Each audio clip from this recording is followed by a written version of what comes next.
The word Shruti is fairly common. In contemporary Carnatic music, in casual parlance, the word Shruti means the pitch, the fundamental, the tonic at which a person, with which the person performs. So for instance, my tonic is G or G sharp. So that is my Shruti. So I will say my Shruti is 5. That is a 5th white key.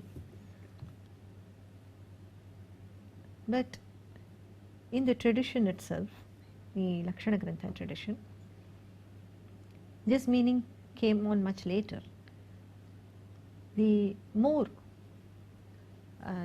ancient meaning of Shruti, it refers to smaller pitch intervals between swaras.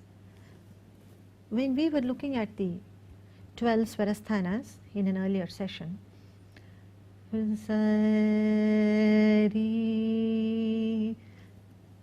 the next pitch, the swarasthana after sa,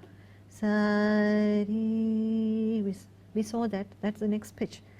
And we also mentioned, and we also saw that we can actually discern pitches between these two. Sa, sa, ri, sa, ri.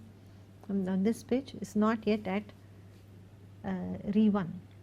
So there are smaller intervals between the 12 swarasthanas that we know. Theoretically, of course, there are infinite, but even within the range of human discernment, any normal human ear can discern more minute differences than these 12 swarasthanas. Now these are called Shruti. But it's interesting that the number of such, the smaller intervals, that number has been given in the tradition. Theoretically, infinite pitches are possible, but in actual, within the range of human discernment, how many are there? And there is a number given in the tradition, and that is 22. So we speak of 22 Shrutis in one sthai. There are 7 swaras, 12 swarasthanas, and 22 Shrutis. How was this number arrived at? It was arrived at empirically. An experiment was conducted 2000 years ago, and a description of this experiment is found in the Natya Shastra of Bharata Muni. This Natya Shastra is quite a remarkable work. It is a landmark treatise in the history of Indian performing and literary arts. It has left a deep impact on the dance, music, and literary forms of India. In itself, the Natya Shastra is concerns itself with theatre. Natya means theatre, but it's not theatre as we know it today, which is essentially dialogue dominated. It is dominated by dialogue. Today's theatre is dialogue based, whereas ancient theatre, whether of India or even of Greece, there were many other aspects to theatre. Dialogue was only one part.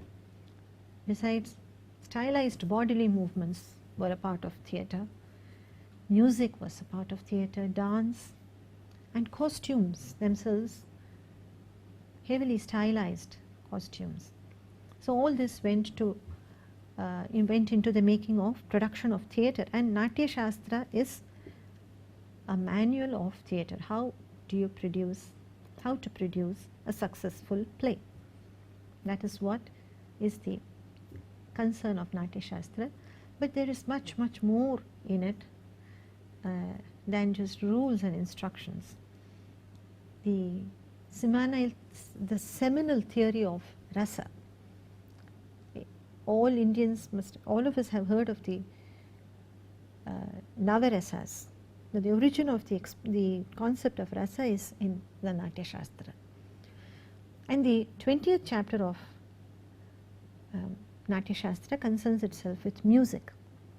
And it is in this chapter, the 28th chapter, that we find a description of this experiment that I just spoke of, on the basis of which Bharata Muni suggested, propounded that there are 22 Shrutis in a sthai. So what was this experiment like? It was very simple really. He took two Veenas, and the Veena of those times was not like our Veena. It was more like a harp. So there were no frets, but there were many strings, each string tuned to a certain pitch. So what he did was, when these two Veenas, one of them was an achala Veena, that is, he wouldn't tamper with the strings. Those strings were tuned and they weren't tampered with. The other was a chala Veena, where the pitches could be adjusted, tuned higher or lower. And a very simple process of, he started off with the pa, the Panchamaswara, and by lowering the pitch of the Panchama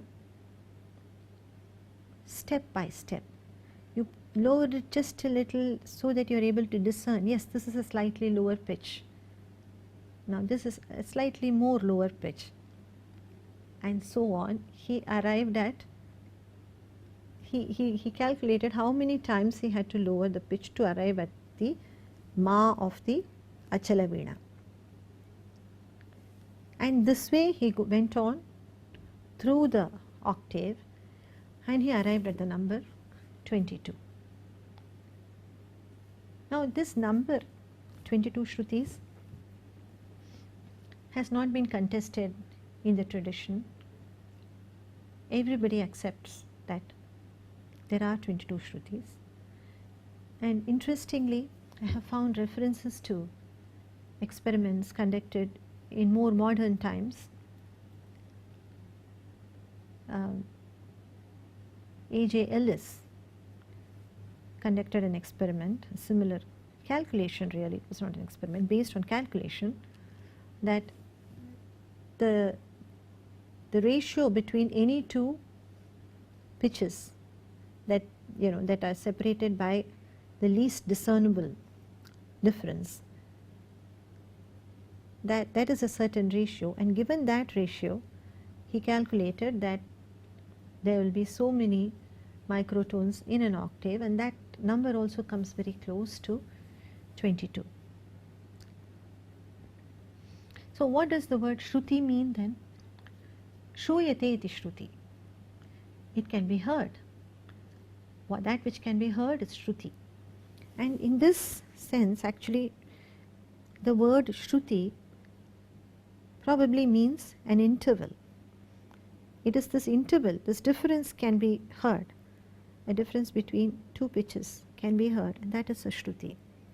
Sari, between these two, there are 2 or 3 pitches that can be heard, and those are Shrutis. So, Shruti, even within the tradition, some texts talk of it as intervals between pitches, other texts talk of it as the microtones themselves. But in any case, the tradition treats Shrutis with great diligence. And in modern Carnatic music, many musicologists feel that the concept of Shruti is not really very relevant. The concept of 22 Shrutis certainly is perhaps not relevant. That is because the music of Bharata's times, or even of Sangeeta Ratnakara time, it is very different from the kind of music that we know today. So the 22 Shrutis was propounded in the context of that music, and today it has, it doesn't have the same relevance certainly. But it is also a fact that simply as an idea, it fascinates many minds, especially those with a mathematical bent. There are many musicians or many aficionados or listeners of Carnatic music with a mathematical bent. They have tried to figure out the ratios between these 22 Shrutis, and it is certainly an idea that people are not willing to let go easily. And even in terms of actual practice, it is not entirely irrelevant. The number may be irrelevant, 22 Shrutis may be irrelevant, but the fact that there are microtonal inflections in Carnatic music, and that, in that sense, Shruti is relevant. Let me demonstrate.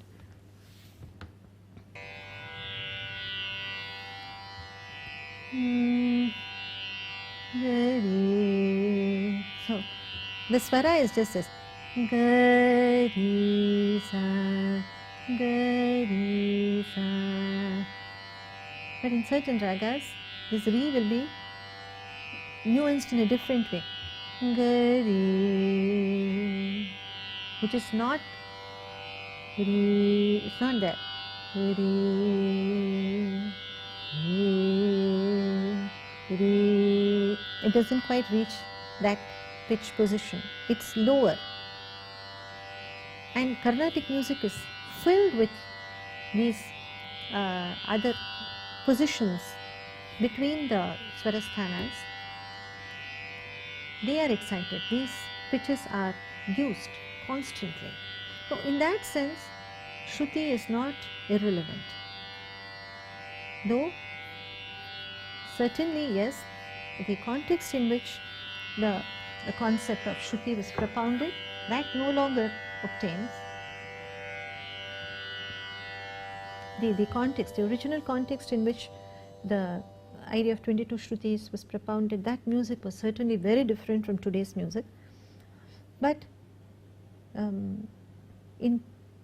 an idea that it is microtones, if we are talking about small inflections between swarasthanas that are used in music, in that sense, Shruti is very much still relevant.